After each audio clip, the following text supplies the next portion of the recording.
байланысты ауызша Так, бүгін 8 қазан ғой, я?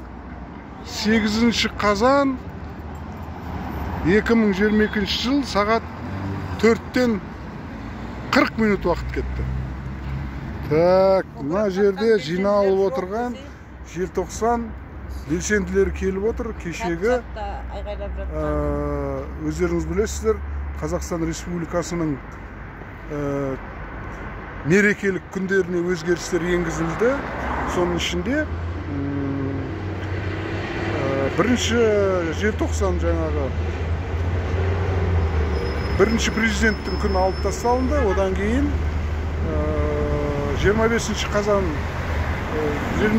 қазан қайтадан республика күні болып белгіленді. Одан кейін 16-ші 17-ші желтоқсан күндерден 17-ші желтоқсанды алып тастап отыр.